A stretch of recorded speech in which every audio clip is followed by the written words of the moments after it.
Renungan Harian Kristen hari ini diberi judul Diperintah Tuhan. Diambil dari Keluaran pasal 39 ayat 1-31. Dalam hidup di dunia ini seringkali kita merasakan bahwa lebih mudah dan menyenangkan untuk memimpin dibandingkan harus dipimpin oleh orang lain. Dorongan ini seringkali muncul dari keinginan untuk mengendalikan nasib kita sendiri dan mengatur arah hidup kita. Dalam hal ini relasi kita dengan Tuhan juga mencerminkan dinamika yang sama antara keinginan untuk mengendalikan dan kerelaan untuk menyerahkan diri. Terkadang kita merasa lebih nyaman ketika kita dapat menentukan jalan hidup kita sendiri tanpa campur tangan dari kekuatan yang lebih tinggi. Namun mengakui bahwa ada kekuatan yang lebih besar dari diri kita dapat membuka pintu untuk kebijaksanaan dan pengertian yang lebih dalam. Kedamaian sejati seringkali ditemukan ketika kita bersedia melepaskan kontrol dan mempercayakan hidup kita kepada Tuhan. Dan ini adalah perjalanan yang membutuhkan keberanian, tetapi hasilnya bisa membawa kedamaian dan kepuasan yang mendalam. Saat kita belajar untuk menyerahkan kehendak kita dan membuka hati kepada bimbingan Tuhan, kita mulai merasakan transformasi dalam hidup kita. Perubahan ini membawa perspektif baru di mana kita melihat tantangan sebagai kesempatan untuk tumbuh dan belajar. Dengan pandangan ini, kita dapat menemukan makna dalam setiap pengalaman baik yang menyenangkan maupun yang sulit. Dalam perikop ini, kita melihat bagaimana bangsa Israel menunjukkan ketaatan mereka kepada perintah Tuhan. Pakaian imam merupakan salah satu perlengkapan kemah suci yang harus dikenakan apabila ibadah diselenggarakan di tempat kudus. Untuk itu, Tuhan memberikan perintah melalui Musa tentang cara pembuatannya. Setiap detail dalam pembuatan pakaian imam mencerminkan kemuliaan dan kesucian Tuhan. Rakyat Israel bekerja sama dengan semangat untuk memenuhi perintah Tuhan ini. Ketika pakaian imam selesai dibuat, setiap orang merasakan kehadiran Tuhan yang lebih dekat. Ketaatan mereka kepada perintah Tuhan menjadi teladan bagi generasi yang akan datang.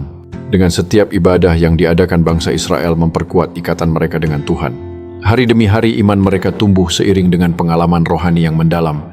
Akhirnya pakaian imam bukan hanya sekadar simbol, tetapi juga pengingat akan kesucian dan komitmen mereka kepada Tuhan. Dengan setiap langkah yang diambil, mereka meresapi arti sejati dari pelayanan dan penyerahan diri.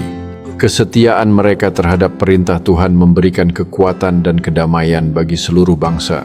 Dengan demikian, cerita mereka menjadi bagian dari warisan iman yang tak ternilai bagi generasi mendatang. Pakaian tersebut terbuat dari bahan yang mewah, dipenuhi rincian mengagumkan yang mencerminkan kemewahan dan keanggunan. Setiap bagiannya dirancang dengan teliti, menciptakan harmoni antara keindahan dan fungsi. Baju efod yang megah menjadi pusat perhatian dengan desain yang kaya akan simbolisme dan makna. Tutupan dada yang berkilau menghiasi baju efod, memancarkan cahaya dari berbagai permata yang terpasang. Jubah luar yang mengalir lembut menambah kemewahan, terbuat dari kain ungu tua dan linen halus yang berkualitas tinggi. Jubah dalam yang nyaman, terbuat dari kain ungu muda, memberikan lapisan tambahan yang elegan dan fungsional. Sentuhan akhir pada pakaian tersebut adalah rantai dan gelang emas, memperkuat kesan kemewahan dan keanggunan. Buah delima dan kerincing emas menambah dimensi suara dan warna menghargai tradisi yang kaya. Lempengan emas murni menjadi penutup akhir yang megah, simbol kekuatan dan keabadian. Semua elemen ini disusun dengan cermat seperti yang diperintahkan Tuhan kepada Musa, menciptakan karya seni yang suci. Proses pembuatan pakaian ini melibatkan ketekunan dan dedikasi, mencerminkan komitmen terhadap perintah ilahi. Frasa ini diulang sebanyak 7 kali, menunjukkan ketaatan penuh bangsa Israel karena ada kesediaan dan kesiapan diri untuk diperintah. Mereka memperhatikan isi perintah dengan saksama lalu melaksanakannya tepat sama. Mereka meniadakan ruang untuk kehendak mereka sendiri dan membuka ruang yang sepenuhnya untuk kehendak Tuhan. Ada kesadaran bahwa bukan Musa atau siapapun melainkan Tuhan yang paling tinggi, sehingga perintahnya berlaku bagi semua orang. Ketaatan ini bukan sekadar ritual, tetapi merupakan wujud dari iman yang mendalam kepada Tuhan. Dengan setiap perintah yang diikuti, mereka membangun hubungan yang lebih kuat dengan Sang Pencipta. Setiap tindakan yang mereka lakukan mencerminkan pengorbanan dan dedikasi terhadap misi ilahi yang lebih besar. Ketaatan mereka menjadi teladan bagi generasi berikutnya, menginspirasi iman yang tak tergoyahkan. Dengan setiap generasi yang baru, warisan ketaatan itu terus diperkuat dan dipertahankan. Akhirnya persatuan dalam ketaatan ini menciptakan sebuah komunitas yang saling mendukung dan berkomitmen kepada Tuhan.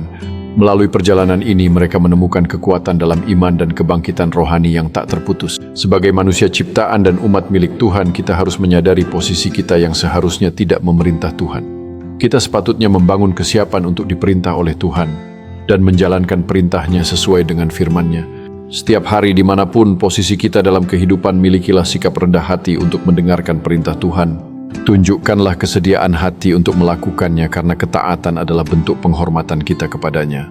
Dengan hati yang terbuka, kita dapat menerima petunjuk dan berkat dari Tuhan dalam kehidupan kita. Setiap langkah kita dalam ketaatan akan membawa kita lebih dekat kepadanya, memberikan makna yang lebih dalam hidup kita. Dengan demikian, kita berkomitmen untuk terus mendengarkan dan mengikuti firman-Nya, menciptakan hubungan yang intim dan kuat dengan Tuhan. Melalui perjalanan ini kita akan melihat bagaimana ketaatan dan kerendahan hati membawa transformasi dalam diri kita.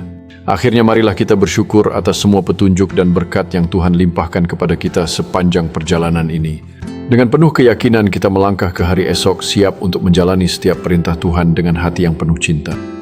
Amin.